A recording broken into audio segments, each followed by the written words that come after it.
Boa noite, sejam bem-vindos, pessoal, ao nosso segundo dia do curso de Entomologia Forense. Eu sou o professor Marcos Queiroz e eu tô aqui para falar com vocês um pouquinho sobre os fundamentos, dessa ciência que estuda os insetos, ajudando ali na investigação criminal. Primeiramente, antes da gente começar, eu quero dar os parabéns para você que chegou nesse segundo dia, que está comprometido a seguir com esses estudos e que vai utilizar esses conhecimentos no futuro. Tá? Então, meus parabéns para você e não saia até chegar no final do vídeo, que a gente tem muita coisa para ver hoje, tem muita coisa para conversar, tá? Eu vou tentar passar de uma maneira bem fluida para vocês, mas prepara papel, prepara a caneta e anota os pontos importantes da aula de hoje, porque eu sei que você vai utilizar isso em algum momento. Beleza? Bora lá então, pessoal? Vamos começar? Bom, essa nossa segunda aula, nós vamos nos debruçar sobre um tema importantíssimo, nas ciências forenses, que é o conceito de IPM. A gente já vai falar um pouco melhor sobre isso, tá? O tal do intervalo pós-morte. Tem gente que morre de medo desse termo, mas a gente vai dar uma descomplicada, tá? Vamos entender a fundo sobre o IPM. Vamos entender também os métodos de estimativa baseados nos insetos e como é que eles podem nos ajudar, principalmente na determinação desse PM. Além disso, vamos analisar também os fatores externos, as variáveis, tá? Que vão influenciar no desenvolvimento dos insetos encontrados ali no corpo. Então, pessoal, hoje é dia para a gente dar uma mergulhada mais a fundo nos conceitos da entomologia forense e construir esse nosso conhecimento. Vamos lá então, pessoal? Primeiro, a gente precisa começar entendendo o que é o IPM. Eu comentei meio superficialmente com vocês na aula passada. Foi uma introdução, né? A gente precisava ter uma noção do que a gente ia ver hoje. Mas o que é o tal do IPM? Ele é o intervalo pós-morte. Ok, isso eu falei na aula passada, né? Mas o que é isso, né? É o tempo estimado entre a morte de um indivíduo até o momento em que esse corpo é encontrado ou analisado. Por exemplo, vamos supor que eu encontro um cadáver aqui agora, nesse momento. Se ele veio a óbito há 3 horas atrás, 3 horas é o IPM dele, é o intervalo pós-morte. Assim eu sei, documentar, eu consigo, na verdade, documentar o momento exato da morte daquele corpo. Isso é muito importante quando a gente pensa em investigação criminal. Os insetos que colonizam esses corpos que vieram a óbito, eles vão, trazer algo muito importante para a gente, que é a previsibilidade. O que é essa palavra difícil? Quer dizer que se eu conheço os insetos que eu encontro e domino os ciclos de vidas deles, eu consigo ter uma previsão, da forma que ele se desenvolve. E a partir disso, eu consigo estimar o tempo do óbito dele. Por exemplo, se eu encontro a presença de ovos, eu sei que é algo bem recente. Houve uma póstula de ovos por parte de uma mosca, E aí eu consigo observar, sei que é algo muito recente. Agora, se já tiver num estágio de larva, ali avançado, um segundo estágio, terceiro estágio larval, eu sei que já faz mais um tempinho. Não é ao mesmo tempo do que quando eu encontrei os ovos. Vocês não concordam comigo? Faz sentido para você essa informação? Pensa bem, Então, se eu encontro larvas, eu tenho um tempo maior. Se eu encontro ovos, eu tenho um tempo um pouco menor, Então, é assim que a gente consegue, a grosso modo, determinar o IPM. É lógico que não é tão simplório, Nós temos cálculos, temos variáveis, e tudo isso importa, Porque a gente precisa de uma estimativa bem próximo do que aconteceu na realidade. Então vamos lá, vamos entender por que é importante eu ter essa estimativa do intervalo pós-morte. Porque vai ajudar na reconstrução da linha do tempo desses crimes. Quando acontece um crime e o perito precisa descobrir, quanto tempo aquele corpo está em óbito, não é porque ele é curioso e quer saber isso. É porque ele vai usar essa informação para confirmar ou contradizer depoimentos e evidências. Então, se alguém dá um testemunho falso, por exemplo, eh, sei lá, para tentar atenuar o tempo de pena ou para tentar se livrar de algo, a informação que os insetos vão nos trazer, determinando esse PM, pode ou dizer que aquilo é verdade ou dizer que aquilo não condiz. Então ele vai bater de frente, né, com os testemunhos ali. Também bate de frente com evidências. Às vezes eu encontro uma evidência e não sei aonde ela se encaixa. Mas com esse tempo, né, com esse intervalo pós-morte, eu vou saber como é que aquilo se insere na cena do crime. Então é muito importante, né, descobrir esse IPM, conseguir estimar ele com precisão, com certeza faz toda a diferença. Sem essa estimativa de tempo de óbito, evidências podem perder ou ganhar validade. A mesma coisa acontece com os depoimentos, né? Uma mentira, né, bem contada pode virar verdade se eu não tiver essa estimativa feita da forma adequada, tá? Então é muito importante a gente entender o peso que essas informações que os insetos trazem para a gente têm, tá? Isso é muito importante mesmo. Quais são os métodos mais utilizados em entomologia forense para a gente conseguir determinar o intervalo pós-morte? Temos dois, tá? Que é o desenvolvimento larval e a sucessão de insetos. Ambos esses métodos exigem que eu consiga identificar muito bem essas espécies, porque se eu não identificar direito, eu não vou conhecer o ciclo de vida dessa espécie. E aí, como é que eu vou saber quanto tempo demora para um ovo virar larva, né? Vai ficar complicado. Então, esse conhecimento dos ciclos de vida é muito importante. Aí a gente pensa num ponto multidisciplinar, né? A entomologia forense, ela bate de frente ali também com a ecologia, né? A ecologia estuda dinâmica de populações, dinâmica de comunidades, e é isso que a gente acaba vendo também. Nós vemos uma sucessão de insetos, que é o outro método, né? Como é que eu vou saber quando é que um inseto está presente? Por que, que ele está presente? Eu preciso conversar com outras disciplinas. Conseguem entender que não é algo simples, linear? Nós temos ali vários braços que se conversam, né? Então, esses dois métodos, tanto o desenvolvimento larval quanto a sucessão de insetos, precisa desses conhecimentos. A partir disso, eu já vou ter uma boa base para começar a determinar esse PM. Mas eu tenho que me atentar a outras coisas também, a variáveis ambientais, como por exemplo, né, a umidade, chuva, um calor intenso. Tudo isso vai afetar também o desenvolvimento desses insetos e também a sucessão deles, né? De forma direta ou indireta. Então é muito importante que a gente sempre esteja atento, tá? Bom, o desenvolvimento larval, que é o primeiro método que a gente vai comentar hoje, ele é baseado no crescimento das larvas que a gente encontra no cadáver, tá? Então, por exemplo, larvas de mosca da carne. Eu preciso conhecer o ciclo de vida delas para saber o momento em que elas estão. O que a gente pode pensar a primeiro momento sobre a mosca da carne? Que elas se alimentam de tecido orgânico, né? Vão comer ali pele, músculo, né? Vão estar ali se alimentando do tecido orgânico de carcaças de animais, né? Elas vão estar ali se desenvolvendo,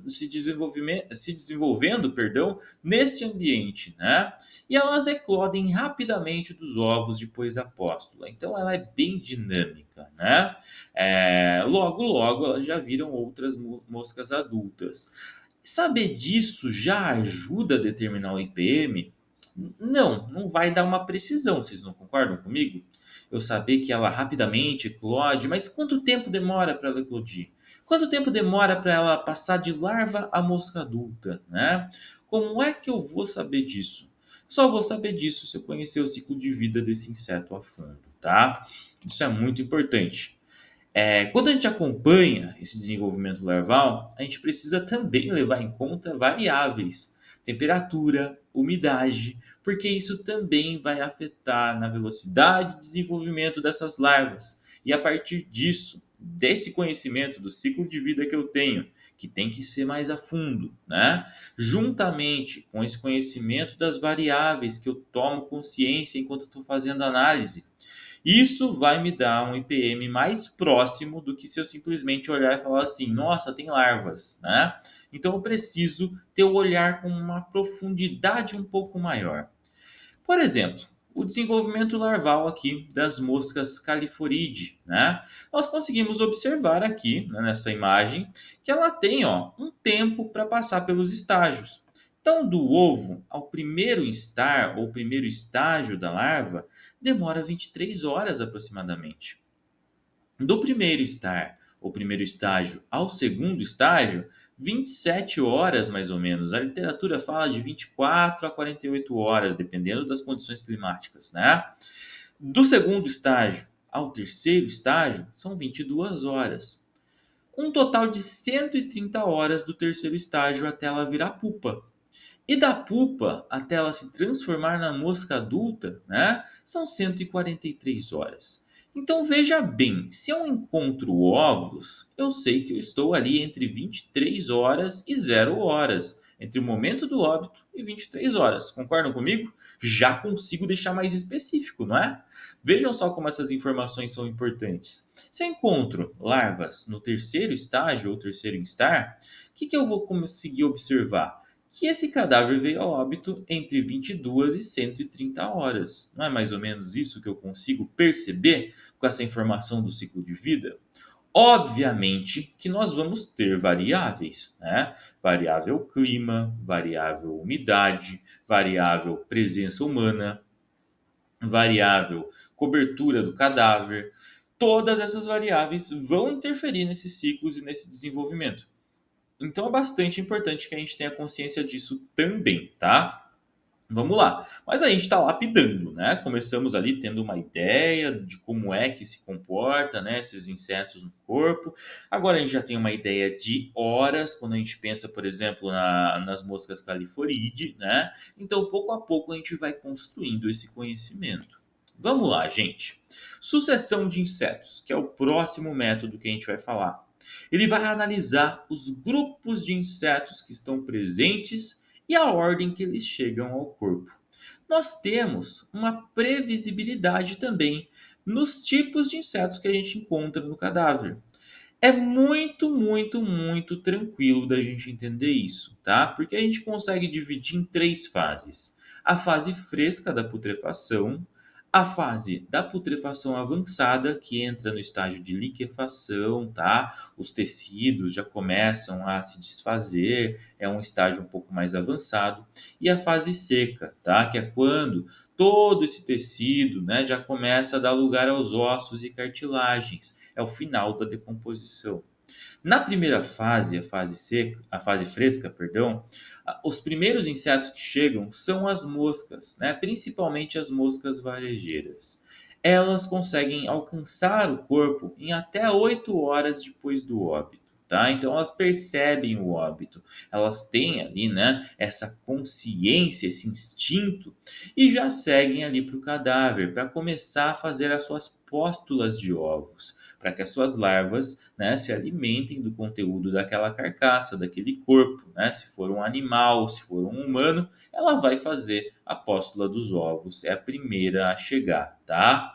Depois, nas fases mais avançadas da putrefação, ao invés de moscas, a gente começa a encontrar outro tipo de animal, que são os besouros necrófagos. São aqueles besourinhos que vão se alimentar desse material orgânico também, tá? Então os besouros chegam no momento da putrefação mais avançada.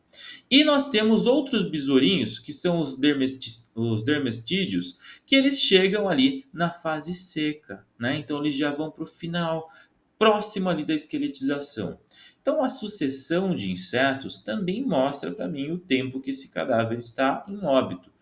Certamente que não mostra com uma precisão tão grande como se eu analisar o ciclo das larvas, por exemplo, mas dá uma ideia para a gente também sobre o que está acontecendo naquele ambiente que é o corpo em decomposição, tá? A gente precisa pensar dessa forma também. Geralmente a gente não pensa assim, é importante. O corpo que está ali, ele é um ambiente, ele está sendo habitado, colonizado ali por insetos. Além de insetos, temos ali também o funcionamento bacteriano, né? que vai estar também fazendo a decomposição desse corpo. Temos outros artrópodes oportunistas que aparecem por ali, por exemplo, né? A própria aranha, que pode usar esse ambiente ali como um local de caça, porque vai estar cheio de insetos, né? Então a gente precisa entender que aquele corpo ele também é um ambiente, ele é um sistema, tá? A gente precisa enxergar ele dessa forma também.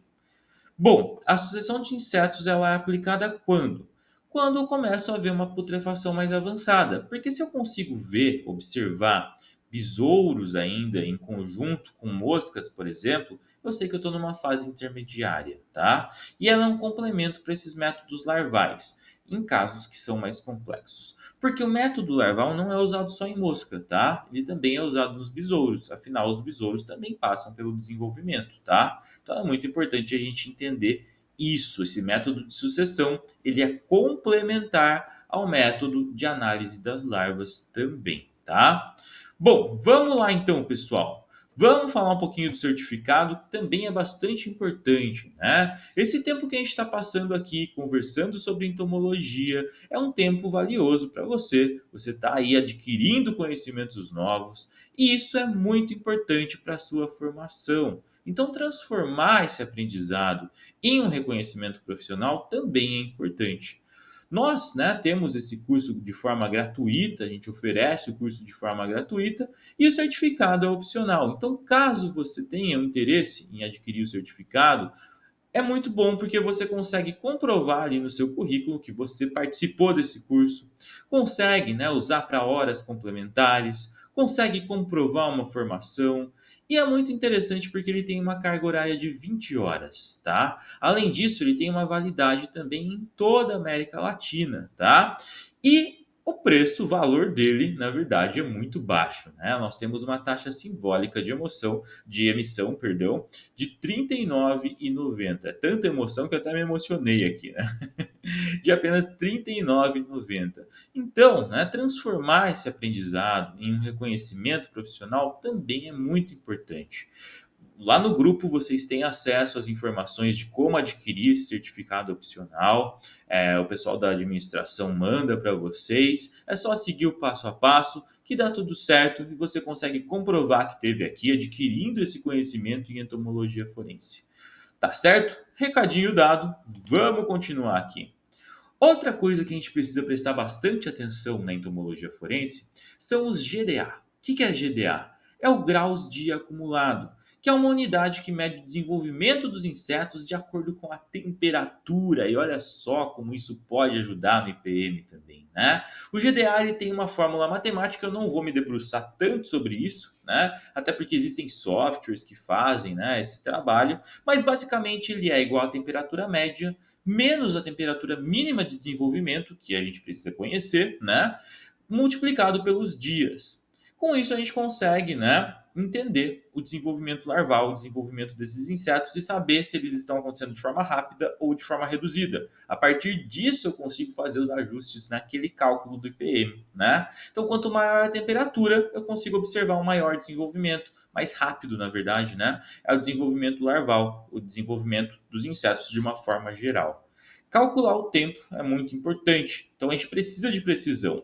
Tudo aquilo que a gente comentou, a gente está conseguindo se aproximar cada vez mais da estimativa do tempo, né, do intervalo pós-morte. Com o GDA, a gente consegue aproximar mais ainda, porque eu vou saber se aquela larva está crescendo em um crescimento acelerado ou se ela está crescendo em um crescimento mais estacionário, tá? Então isso é bastante importante também para a gente ajustar o que a gente encontrar no IPM. Quais são as principais variáveis que a gente tem também nesse processo, né? Da decomposição cadavérica acompanhada ali pelos insetos. Os insetos eles passam eles enfrentam na verdade as interferências externas do ambiente. Então temperaturas, né? Temperaturas mais frias vai fazer com que esses insetos se desenvolvam de uma forma mais, né, lenta. Temperaturas mais altas vão acelerar esse desenvolvimento.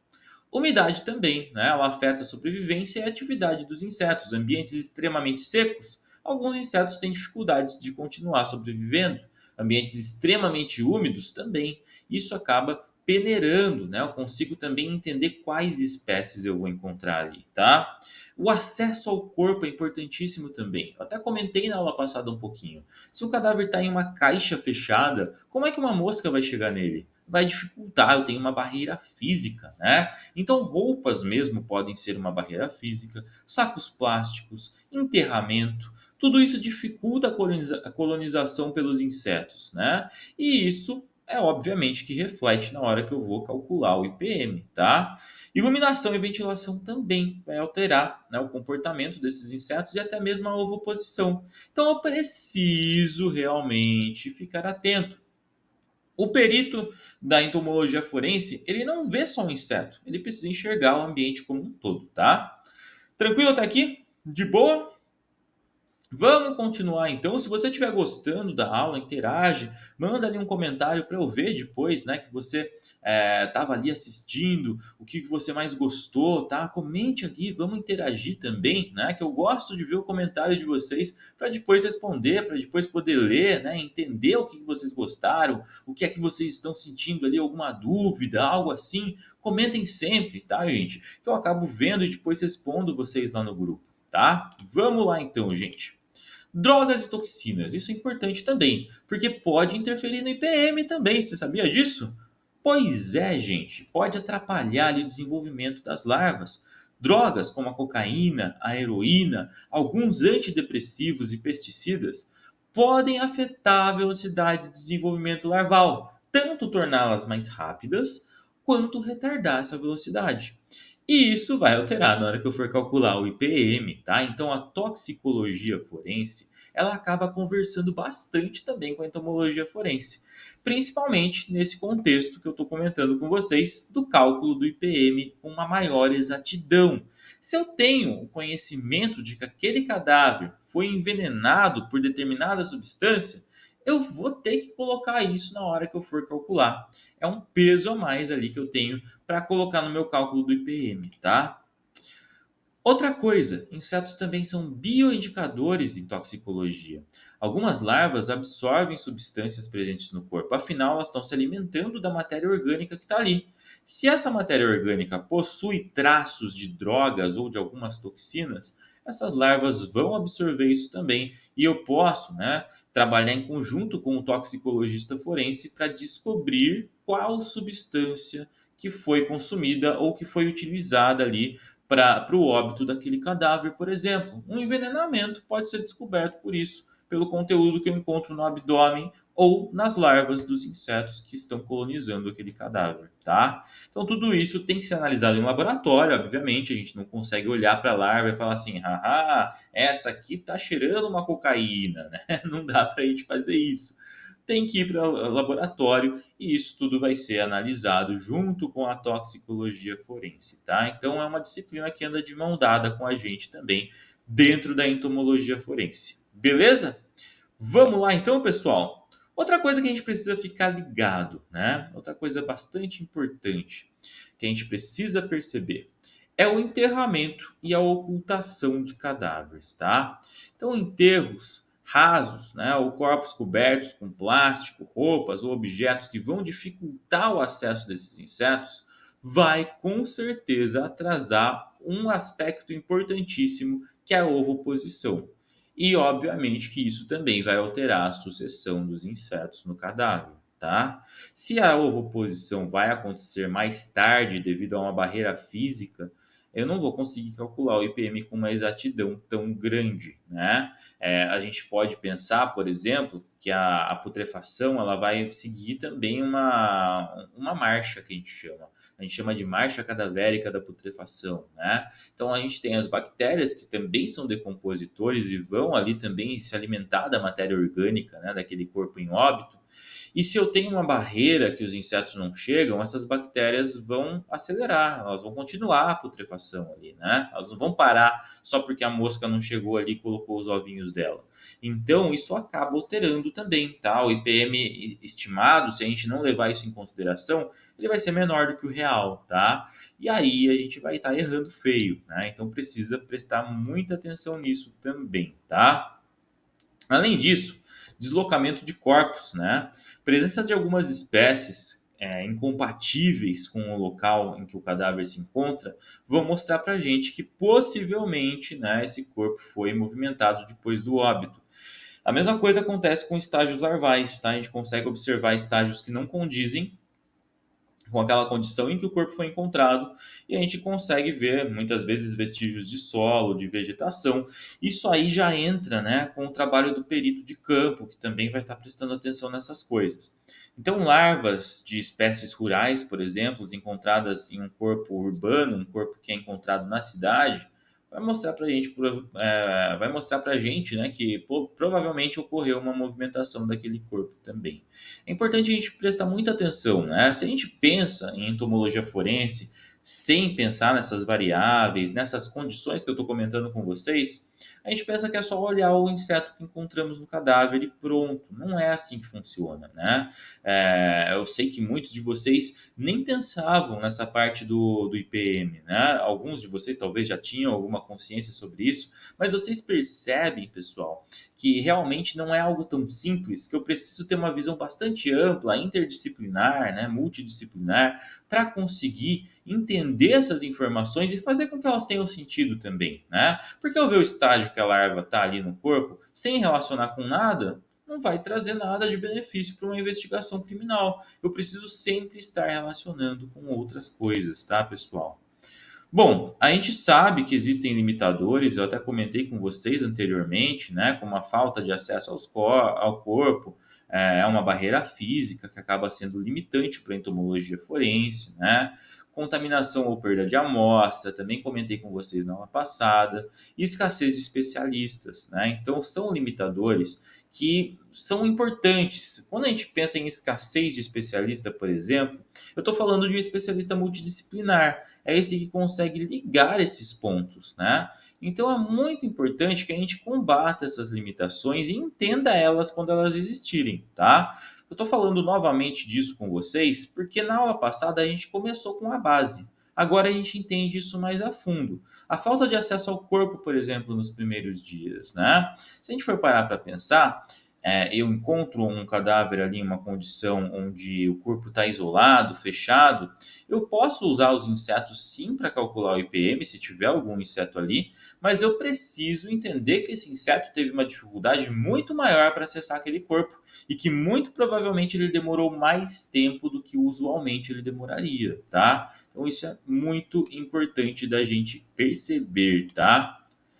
Pessoal, chegamos ao final do dia 2, né? Queria dar parabéns novamente a vocês que chegaram até aqui, né? Muito parabéns para vocês que estão levando a sério esses estudos em entomologia. A gente vai construindo, né, dia a dia um conhecimento mais profundo. Ontem começamos com a base, construímos, entendemos o histórico da entomologia forense, falamos lá da China, século 13, né?